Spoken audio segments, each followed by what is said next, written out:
ব্যর্থ হচ্ছে ট্রাম্পের হরমুজ অবরোধ। মার্কিন নজরদারি এড়িয়েই ছুটছে তেলের ট্যাঙ্কার। ডোনাল্ড ট্রাম্পের হুঙ্কার কি তবে কেবলই তর্জন গর্জন?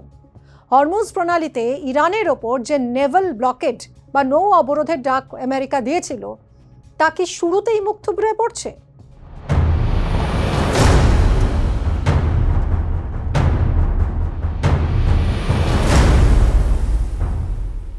48 ঘন্টা কাটতে না কাটতেই ছবিটা স্পষ্ট হতে শুরু করেছে। মার্কিন নৌবাহিনীর 5th ফ্লিটের কড়া নজরদারি সত্ত্বেও পারস্য উপসাগর দিয়ে দিব্যি যাতায়াত করছে বড় বড় তেলের ট্যাঙ্কার।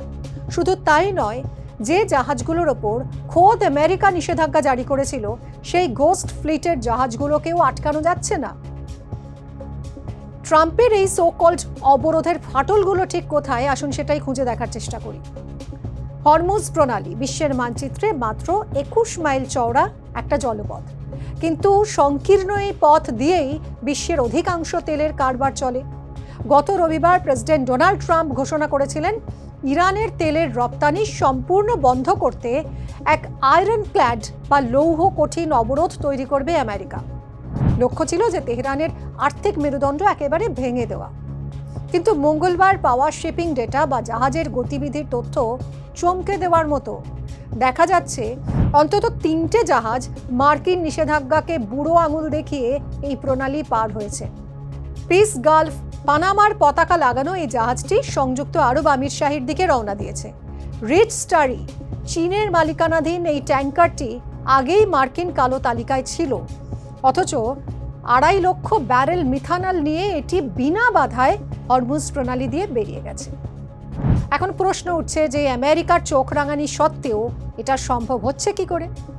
বিশেষজ্ঞরা বলছেন ট্রাম্পের এই পদক্ষেপ যতটা না কার্যকর, তার চেয়ে বেশি রাজনৈতিক চাল।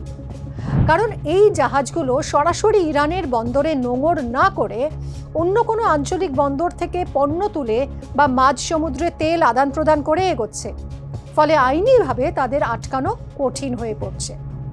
অন্যদিকে চীন আবার সরাসরি এই অবরোধকে বিপজ্জনক এবং দায়িত্বজ্ঞানহীন বলে তকমা দিয়েছে। অর্থাৎ আমেরিকা এই লড়াইয়ে একা হয়ে পড়ছে। এই অবরোধের পথে 2টি বড় বাধা রয়েছে। প্রথমত, হরমুজ দিয়ে প্রতিদিন কয়েক হাজার জাহাজ চলে। প্রতিটি জাহাজ থামিয়ে তল্লাশি করতে গেলে বিশ্ব বাণিজ্যে ধস নামবে এবং তেলের দাম $100 ছাড়িয়ে যেতে পারে, যা মার্কিন অর্থনীতির জন্য বড় ধাক্কা। দ্বিতীয়ত, ইরানের পাল্টা হুমকি। তেহরান স্পষ্ট জানিয়ে দিয়েছে তাদের তেলের রপ্তানি বন্ধ করা হলে তারা পশ্চিম এশিয়ার প্রতিটি বন্দর ধ্বংস করে দেবে এবং সমুদ্র পথে মাইন বিছিয়ে দেবে।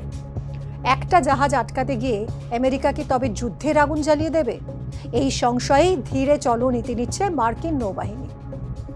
ব্রিটেন বা স্পেনের মতো বন্ধু দেশগুলোও এই সংকটে ট্রাম্পের পাশে দাঁড়াতে দ্বিধাবোধ করছে। ফলে আন্তর্জাতিক সমর্থন ছাড়া এই ম্যাক্সিমাম প্রেশার নীতি কেবলমাত্র কাগজেই সীমাবদ্ধ থেকে যাচ্ছে কিনা, সেটাই এখন বড় প্রশ্ন।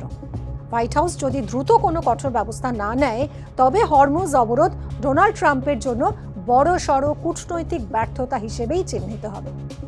কি হয় সেদিকেই নজর রাখুন দুনিয়ার। আর সব খবরের আপডেটের জন্য দেখতে থাকুন নিউজ 18 বাংলা ডিজিটাল।